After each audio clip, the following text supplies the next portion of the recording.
dosen dari Fakultas Hukum Universitas Muhammadiyah Surakarta. Kali ini izinkan saya untuk menjelaskan terkait dengan mata kuliah yang saya ampu di Fakultas Hukum.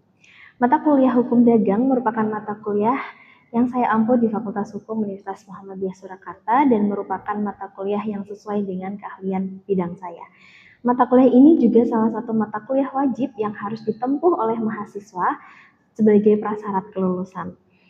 Mata kuliah ini dilakukan selama 28 kali pertemuan dengan bobot 4 SKS, di mana dibagi menjadi dua, yaitu 14 pertemuan di awal sebelum UTS dan 14 pertemuan setelah UTS. Nah, mata kuliah ini PLO Prodi yang dibebankan pada mata kuliah Hukum Dagang ini yang pertama, yaitu ada PLO 2, bersikap profesional dan juga taat hukum dalam kehidupan akademik dan bermasyarakat, serta memiliki semangat kewirausahaan. Kemudian PLO 3, mampu berpikir ilmiah, mengolah dan menyimpan data, menerapkan data, mengkaji implikasi ilmu dan dikembangkan, serta mampu mengambil keputusan atau menghasilkan solusi di bidang ilmu hukum secara lisan atau tertulis, baik secara mandiri ataupun berkelompok. Berlandaskan nilai humaniora yang sesuai dengan bidang ilmu hukum. Kemudian PLO 7, menguasai secara sistematik, metodik, dan juga rasional atas asas-asas, kaidah-kaidah, dan juga aturan hukum, baik pada tingkat lokal, nasional, internasional, dan hukum Islam. Dasar-dasar penguasaan hukum, dasar penguasaan di bidang ilmu hukum yang terintegrasi dengan nilai-nilai keislaman. Kemudian CPMK pada mata kuliah ini terdiri dari 5 CPMK. Yang pertama, CPMK pertama adalah mahasiswa mampu menjelaskan konsep dasar dan hukum dagang, perdagangan termasuk ketentuan umum, sejarah, sumber hukum, serta hubungan serta penjelasan terkait dengan KUHD dan juga KUH Perdata. Kemudian CPMK yang kedua, mahasiswa mampu mengidentifikasi dan juga menganalisis bentuk-bentuk badan usaha yang ada di Indonesia, baik yang berbadan hukum maupun yang tidak berbadan hukum, serta memahami karakteristik dasar hukum dan juga fungsinya dalam perekonomian nasional. Kemudian CPMK 3, mahasiswa mampu menjelaskan asas-asas kontrak dagang, jenis-jenis kontrak, dan juga dokumen jual beli, serta peran dan juga tanggung jawab pedagang perantara dalam kegiatan perdagangan. CPMK yang keempat, mahasiswa mampu menjelaskan kewajiban pembukuan, daftar perusahaan, serta mengevaluasi penerapan tanggung jawab sosial perusahaan atau CSR dalam kerangka hukum dan etika bisnis. Kemudian CPMK yang kelima, mahasiswa mampu menguraikan prinsip hukum persaingan usaha, mekanisme kepailitan, dan PKPU, serta menjelaskan penyelesaian sengketa bisnis melalui jalur litigasi dan juga non-litigasi. Dalam mata kuliah ini ada buku ajar. Buku ajar ini disusun oleh tim pengajar, ya, terdiri dari 3 dosen, saya sendiri, Diana Setiawati, dan juga Andrea Luhur, serta Inayah. Kemudian referensi buku ajar yang kedua, itu ada buku ajar dengan judul Corporate Social Responsibility atau tanggung jawab sosial perusahaan. Ini yang saya tulis berserta rekan, yaitu saya Diana Setiawati sebagai penulis pertama, kemudian Indah Maulani serta Hari Abdul Hakim sebagai penulis ketiga. Nah, 2 buku ini menjadi referensi dalam mata kuliah hukum dagang. Kemudian dalam penilaian, sistem penilaian hukum dagang ini saya menggunakan beberapa metode, yaitu yang pertama termasuk dari keaktifan kelas, kemudian saat diskusi, kemudian mahasiswa presentasi dari materi diskusinya, dan juga ada beberapa artikel ilmiah sebagai luaran yang bisa ditulis oleh mahasiswa. Nah, kemudian penilaian ini nanti akan diakumulasikan dan akan menjadi nilai akhir mahasiswa. Kemudian prosentase penilaian hukum dagang ini terdiri dari beberapa pembagian. Yang pertama untuk nilai UTS sendiri dia 25% dengan bobot 25%, kemudian untuk UAS bobotnya adalah 30%, kemudian untuk tugas itu bobotnya 30% dan sisanya itu untuk presensi. Demikianlah penjelasan terkait dengan mata kuliah Hukum Dagang untuk mahasiswa S1 Program Ilmu Hukum Universitas Muhammadiyah Surakarta. Dan berikut setelah ini saya akan menampilkan proses belajar mengajar untuk mata kuliah Hukum Dagang. Selamat menyaksikan. Terima kasih. Oke, baik teman-teman, hari ini kita masuk ke pertemuan keempat. Hari ini kita akan membahas terkait dengan hukum perusahaan. Bismillahirrahmanirrahim. Assalamualaikum warahmatullahi wabarakatuh.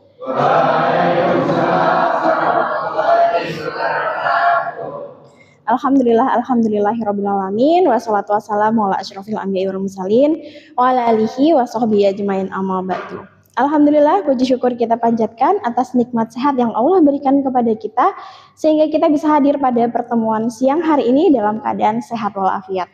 Salawat serta salam semoga tetap tercurahkan kepada Nabi besar Muhammad Sallallahu Alaihi Wasallam yang kita nantikan syafaatnya di hari Yaumul Kiamah nanti. Oke, tadi udah pada makan siang belum? Belum. Jangan pingsan loh ya. Oke, sebelum kita mulai kelas, kita akan ngaji dulu ya. Kita ngaji surat Al-Ikhlas, kita mulai dari ta'awudz. A'udzubillahi Bismillahirrahmanirrahim. Qul huwallahu ahad. Allahus samad. Lam yalid wa lam yulad wa lam yakul lahu kufuwan ahad.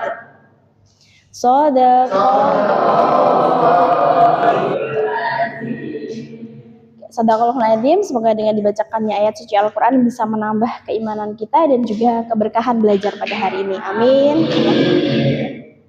Nah, hari ini kita akan membahas nih terkait dengan hukum perusahaan. Materinya itu sudah saya upload di Spada. Udah dibaca tadi malam? Sudah ya. Oke. Nah, di sini saya ada beberapa materi, nanti teman-teman bisa akses di sini ya. Dan juga untuk kuis yang minggu lalu sudah kalian kerjakan, itu hasilnya sudah bisa dicek di akun masing-masing. Silahkan nanti bisa dicek kuis tersebut. Nah, di sini di dalam folder materi, saya sudah masukkan beberapa PowerPoint yang akan mendukung belajar kalian sebagai bahan ajar, dan juga nanti selain dari PowerPoint, sudah punya buku hukum dagang? Sudah. Di bawah hari ini bukunya? Oke. Kemarin ada 2 buku ya yang terkait dengan perusahaan. Ini juga ada buku referensi yang saya tulis, itu judulnya terkait dengan CSR ya, Corporate Social Responsibility. Sudah punya bukunya juga? Sudah. Oke, baik. Jadi semoga saja 2 buku itu bisa untuk menjadi pendukung atau juga supporting kalian ya untuk belajar terkait dengan hukum dagang secara umum. Nah, sebelum kita bahas nih terkait dengan perusahaan, kita lihat dulu di sini teman-teman, kita review dulu nih materi yang kita sudah diskusikan minggu lalu. Nah, oke. Kita lihat dulu tujuan pembelajaran dalam materi hukum perusahaan ini. Ada beberapa tujuan pembelajaran ya. Yang pertama itu adalah mahasiswa memahami pengertian dan juga ruang lingkup hukum perusahaan, menjelaskan dasar hukum dan juga bentuk-bentuk badan hukum di Indonesia, kemudian menganalisis peran dan juga tanggung jawab hukum perusahaan termasuk dengan CSR yang akan kita diskusikan setelah ini, kemudian mengkaji relevansi hukum perusahaan dalam praktik bisnis modern. Nah, ini adalah topik yang akan kita diskusikan hari ini. Nah, kemudian sekarang kita masuk review. Nah, kita tahu bahwa hukum perusahaan yang ada di Indonesia itu ada salah satunya kan kita akan pelajari terkait dengan BUMD. Apa singkatan BUMD? Milik daerah, betul. Kalau BUMN? badan usaha milik negara. Ada yang tahu nggak perbedaan antara dua itu? Nah, ada yang mau menjawab? Mencoba menjawab, masih ingat? Badan usaha milik daerah berarti yang membedakan salah satunya adalah berkaitan dengan kepemilikannya, ya kan?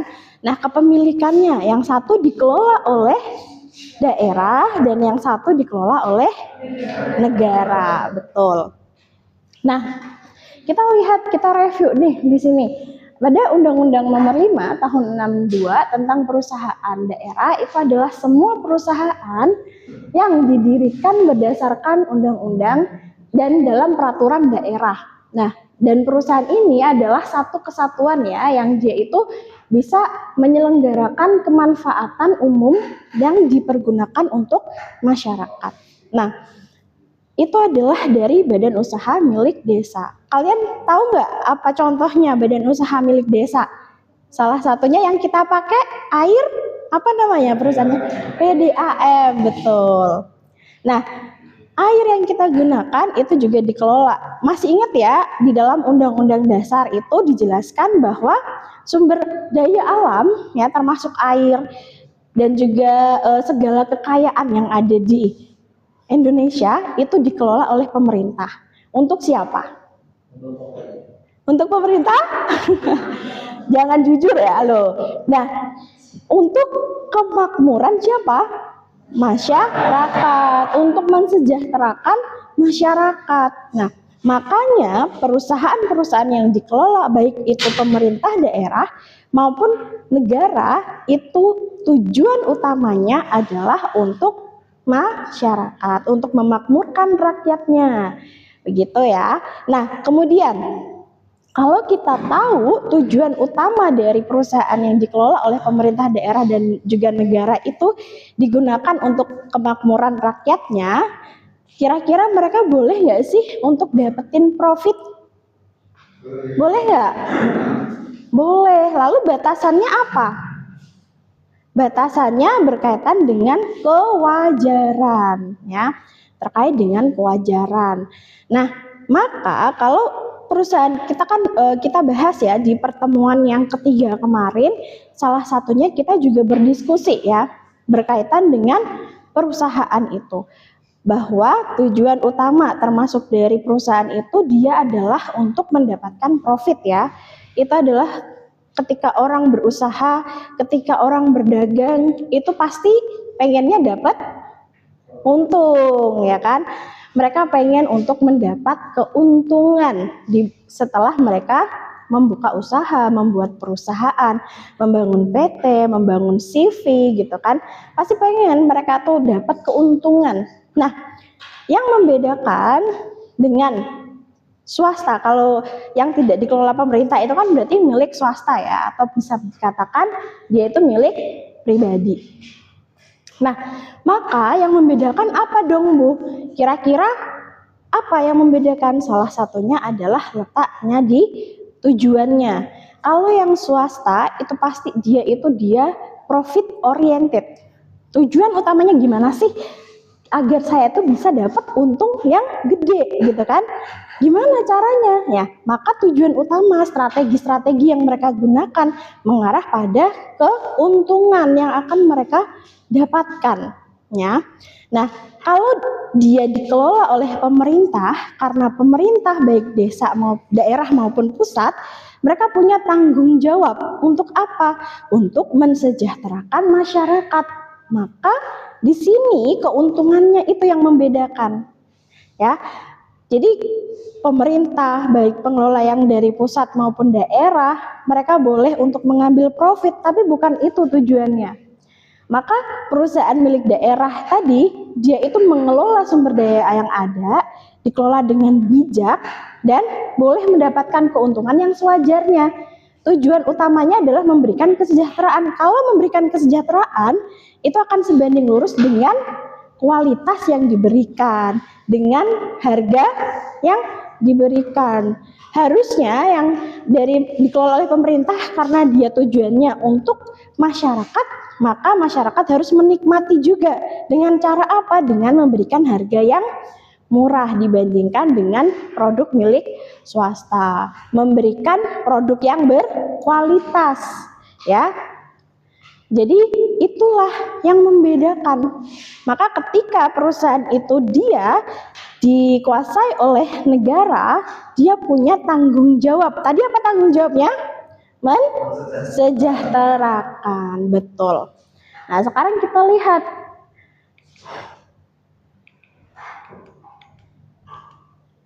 Oke, nah kita sekarang masuk, tadi kan kita bahas terkait dengan hukum perusahaan ya.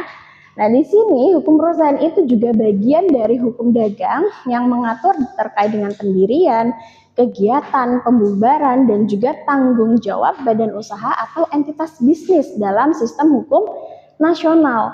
Fokusnya apa? Hubungan hukum antara perusahaan dengan pihak, baik pihak negara, pemegang saham maupun masyarakat.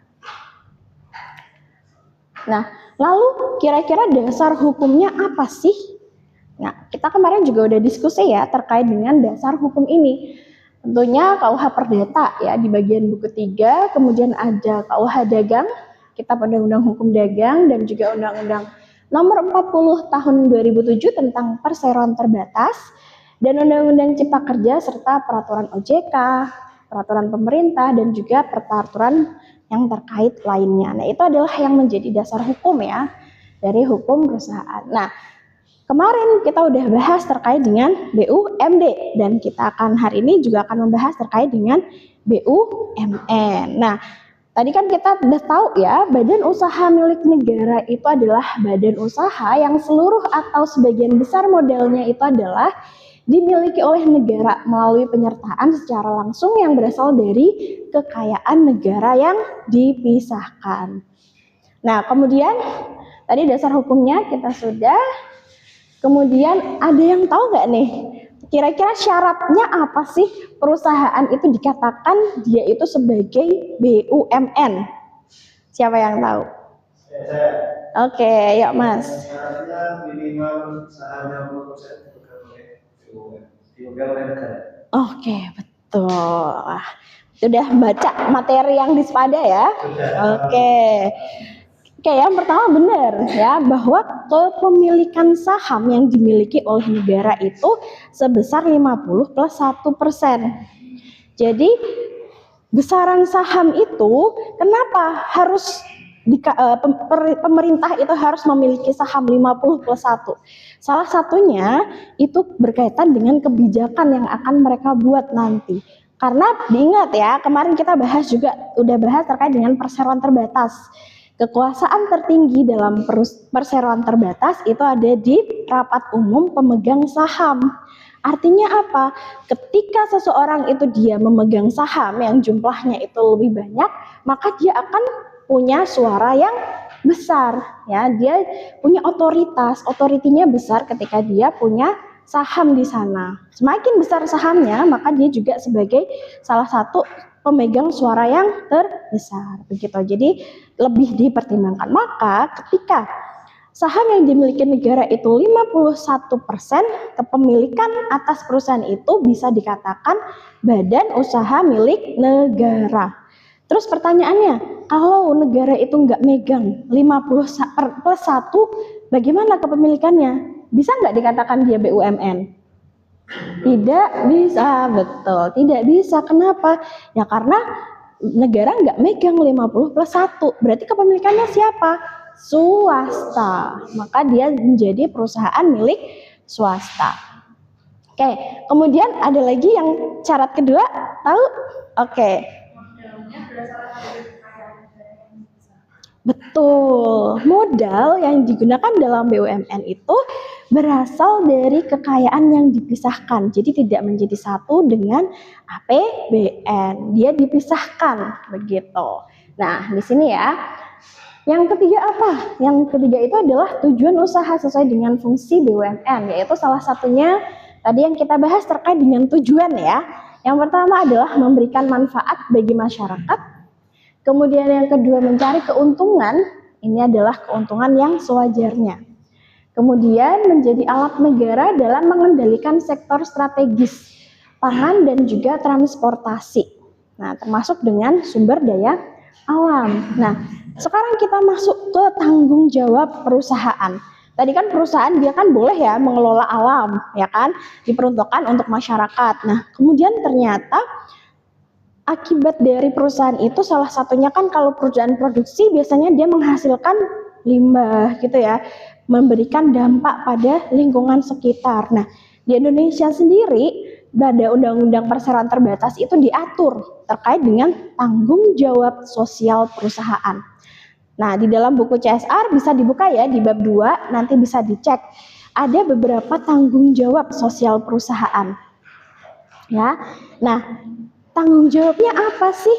Nah, tanggung jawabnya itu berkaitan dengan bagaimana perusahaan itu bisa menyisihkan 2% dari profit yang didapatkan untuk digunakan atau untuk memberikan manfaat ya kepada masyarakat begitu. Nah, berarti lalu kita bisa tahu dong tujuannya berarti apa sih? Nah, yang pertama tujuannya itu bagaimana CSR perusahaan atau Corporate Social Responsibility, kalau dalam bahasa Indonesia kita kenalnya tanggung jawab sosial perusahaan. Tujuan yang pertama adalah untuk meningkatkan kesejahteraan masyarakat sekitar perusahaan.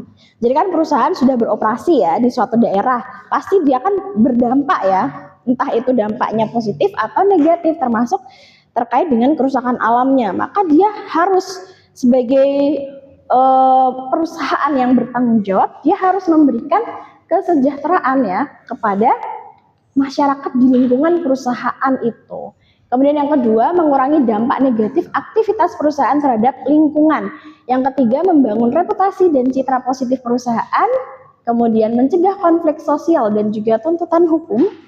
Dan yang terakhir itu adalah mendukung pembangunan berkelanjutan. Nah, sustainable development inilah yang sedang digaung-gaungkan semua perusahaan ya, termasuk adanya green economy juga. Nah, kemudian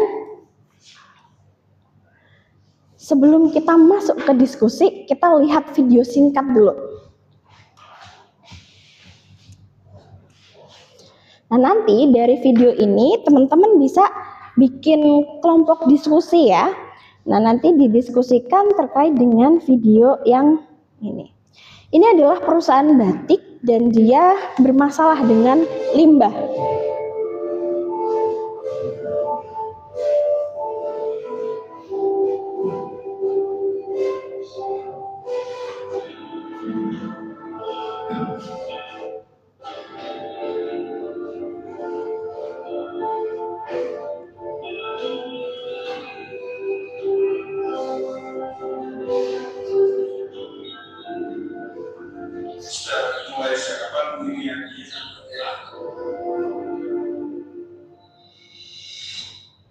Nah, oke.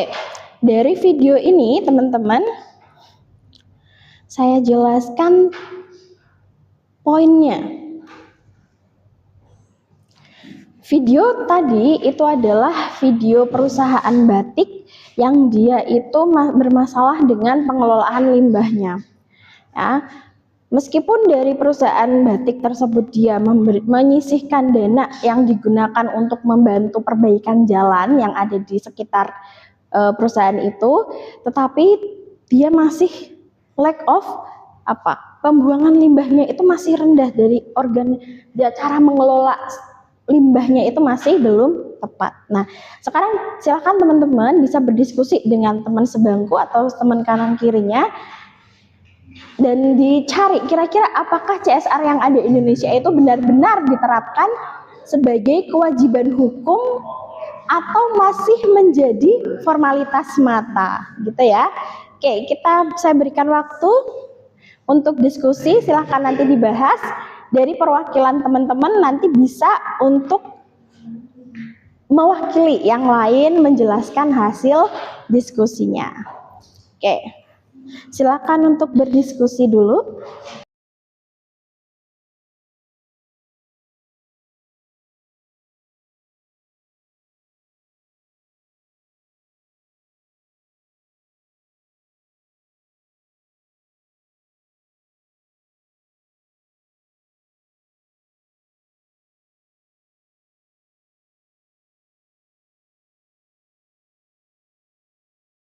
Oke, sudah diskusinya ya. Oke, dari hasil diskusi teman-teman, silakan ada perwakilan satu orang bisa untuk menyampaikan hasil diskusinya. Oke, boleh di depan? Oke, boleh. Mau di situ? Apa sambil berdiri boleh di situ?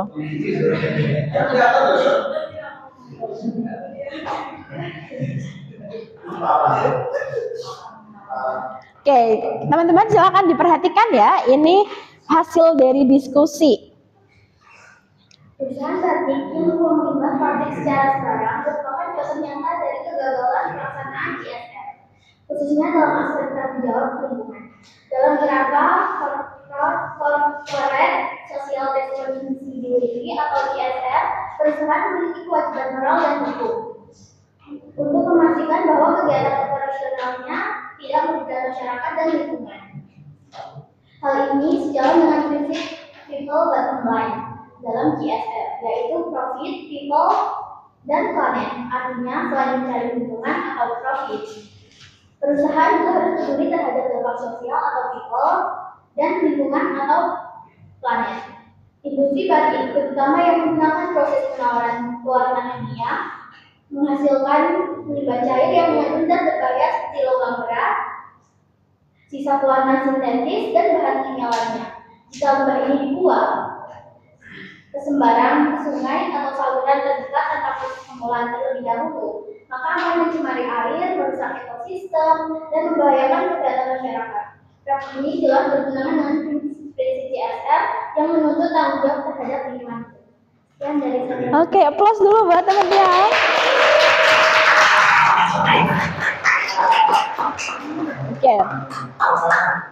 Oke, luar biasa sekali ya hasil diskusinya. Nah, berarti untuk materi hari ini sudah paham semua ya?